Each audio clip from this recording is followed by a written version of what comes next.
Bienvenue dans cet épisode du Collier de Nouilles, le podcast où on tente de renouer un dialogue entre enfants et mamans sur des questions d'actualité, de société et de féminisme. Nous sommes 5 amies étudiantes, nous sommes blanches et nous sommes 6. Voici le premier épisode bonus sur le thème de la famille. Pour cette discussion, il nous a semblé important de parler d'autres schémas familiaux que les nôtres.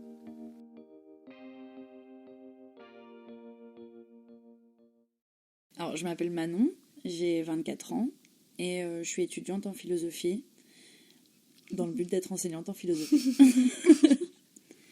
Alors, j'ai été élevée principalement par ma mère puisque mes parents se sont divorcés quand j'étais petite, j'avais à peu près 3 ans.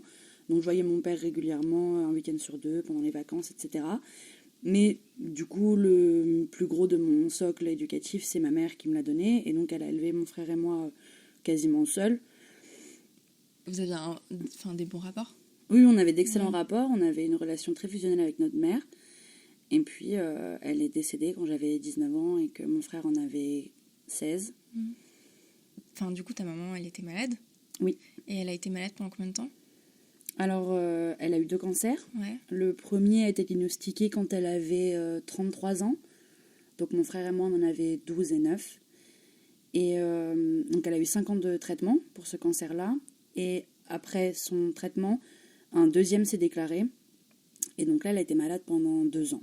Et au bout de 2 ans, elle est décédée de ce deuxième cancer.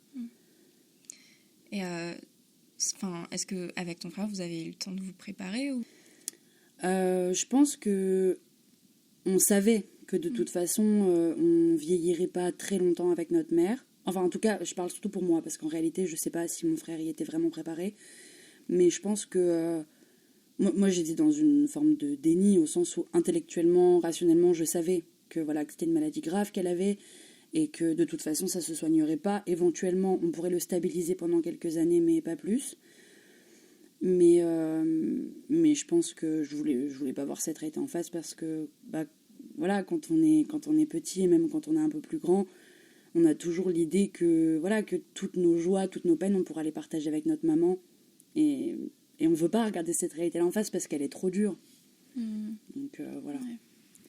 Et est-ce que une fois qu'elle est décédée, t'as pu trouver une autre femme dans ta vie vers qui te tourner?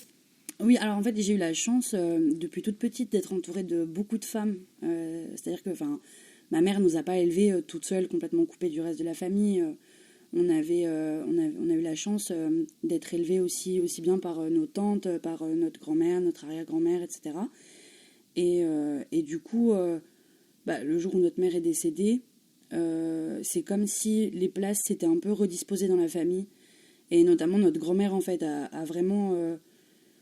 tout de suite nous a pris sous son aile et on a tout de suite eu le sentiment que...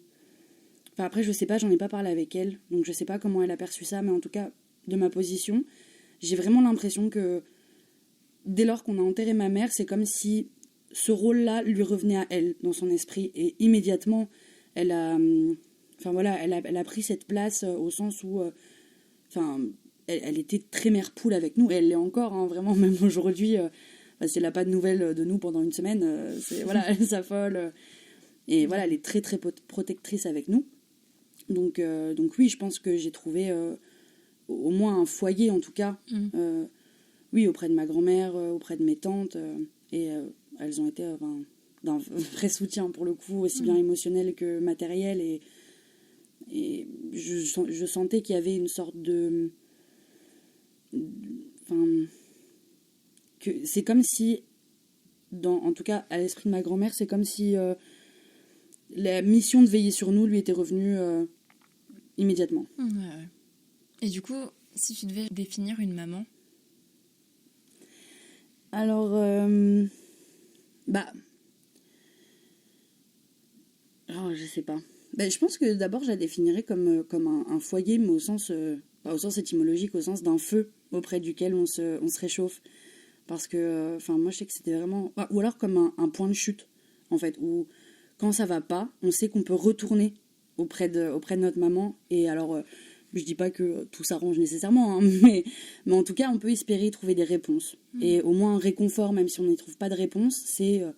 oui, je pense que c'est vraiment l'image du foyer, du nid ou du point de chute. Voilà, c'est l'endroit d'où on peut tout recommencer. Et après, peu importe, en fait, que ce soit auprès d'une maman ou d'un papa ou d'une grand-mère. Enfin, c'est pas tellement l'aspect biologique qui compte là-dessus. C'est vraiment l'aspect affectif et social. Enfin, c'est la personne qui nous a éduqués, la personne qui nous a élevés, la personne qui probablement nous a aimés le plus au monde. Je sais que dans mon entourage,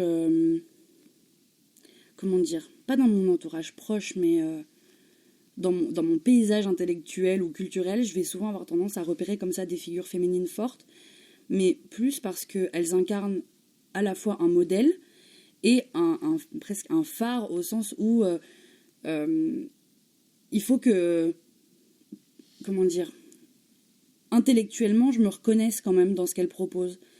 Et du coup, oui, j'aime bien cette idée d'avoir un panthéon. Mais en fait, ça marche aussi pour les hommes, mais je pense que oui, en fait, dans les femmes que je vais admirer, je vais forcément avoir l'idée que elles participent d'une manière ou d'une autre à mon éducation, mais à mon éducation sur un point de vue sur un plan beaucoup plus intellectuel, en fait, parce que voilà, c'est pas elles qui vont m'apprendre à ne pas mettre mes pieds sur la table. Voilà. Mais elles vont forger une forme d'éducation morale et intellectuelle par ce qu'elles proposent. Et du coup, j'imagine que quand ta maman était malade, elle devait passer beaucoup de temps à l'hôpital. Oui. Est-ce que par rapport à ton frère, je sais pas, vous avez 2 ans de différence ? Oui, 2 ans et demi. Est-ce que tu penses que c'est pas que tu as joué le rôle de maman pour lui, tu vois, mais que du coup tu l'as... Est-ce que vraiment t'étais la grande sœur, ou est-ce que tu penses que après ton rôle de grande, dépasse un peu le rôle de grande sœur et... Tu vois ce que je veux dire ? Oui, je vois. Alors, de ce point de vue-là, je sais pas du tout. Enfin, il faudrait que j'en parle avec mon frère. Mais je sais qu'il y a une période notamment où notre mère était beaucoup hospitalisée et où du coup on était assez isolés avec ma mère et mon frère à ce moment-là. Donc il y a eu beaucoup de moments où on était seuls à la maison et où ma mère était à l'hôpital et où quand elle rentrait, il fallait qu'on assure à la maison. Mais alors, pour le coup, j'ai pas nécessairement l'impression d'en avoir fait plus que mon frère. Je pense vraiment qu'on faisait un peu comme on pouvait. Et que là-dessus, les tâches étaient assez également réparties. Et en fait, même avec le recul, je m'en veux presque de ne pas avoir pris plus sur mes épaules parce que je me dis que mon frère était encore plus petit que moi.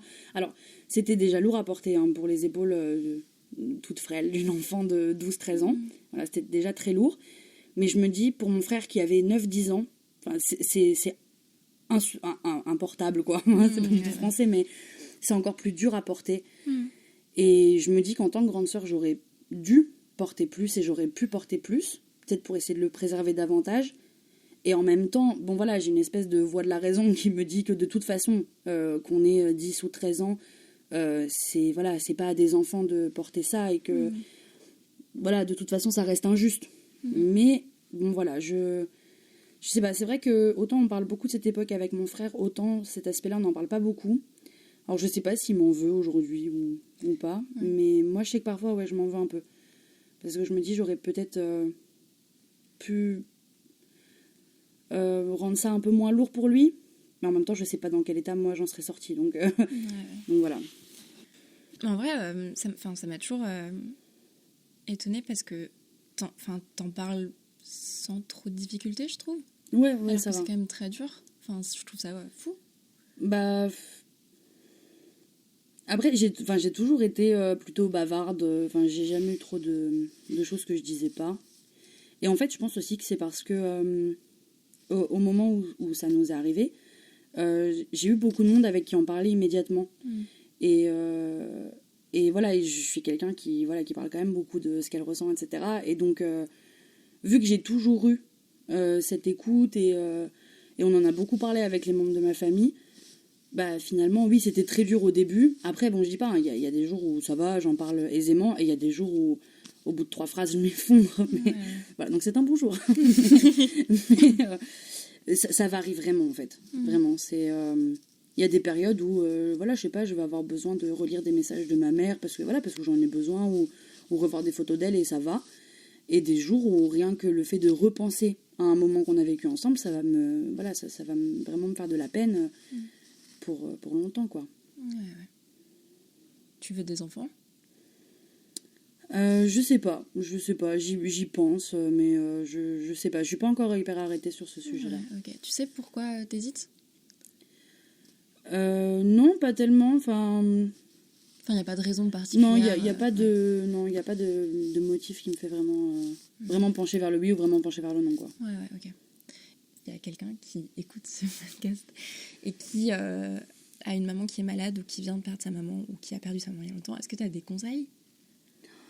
Vraiment, je saurais pas. Je saurais pas quoi dire parce que...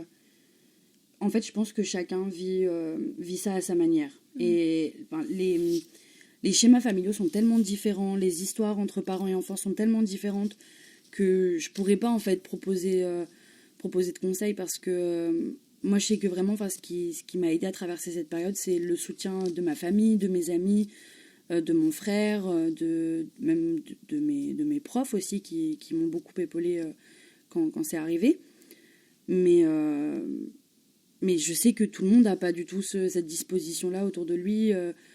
Donc, vraiment, je serais incapable de donner le moindre conseil. Ouais. Non, j'imagine que ça doit être dur. Tu vois, par exemple, parfois, quand on discute et que je te raconte des trucs que j'ai avec ma maman, ou je te montre des messages, ou... Des fois, je me dis, ça doit être dur parce que, tu vois, les mamans, c'est tellement présent que parfois, ça doit être dur d'entendre tes proches...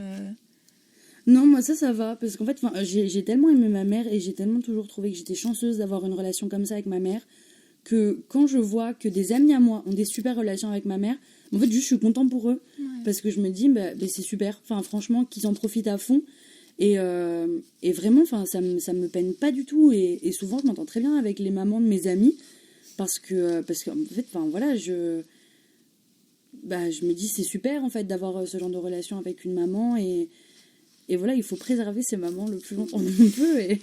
Et non, vraiment, ça me fait pas du tout de peine. Au contraire. Vraiment au contraire.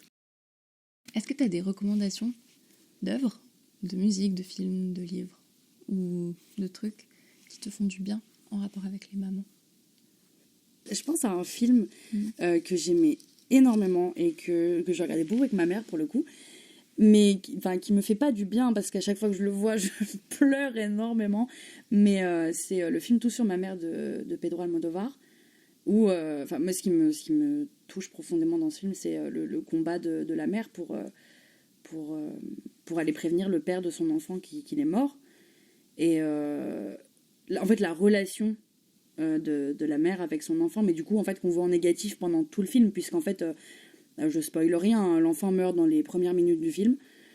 Ça me bouleverse profondément. Parce que je me souviens que la première fois que je l'ai vu avec ma mère, et on a pleuré mais pendant tout le film. Et je me souviens que je m'étais dit, mais c'est sûr que s'il arrive un jour un malheur à mon frère ou à moi, notre mère, elle sera dans cet état-là, vraiment. Et du coup, ça me touche toujours profondément. Mais pour le coup, non, c'est pas un film feel good, quoi. Mais c'est un très beau film. Donc, c'est le premier film auquel je pense. C'est la fin de cet épisode et vous pouvez nous retrouver sur les réseaux sociaux, sur Facebook et Instagram sur Le Collier de Nouilles et sur Twitter sur CDN-podcast. On espère vous retrouver très vite et à bientôt pour de nouvelles aventures.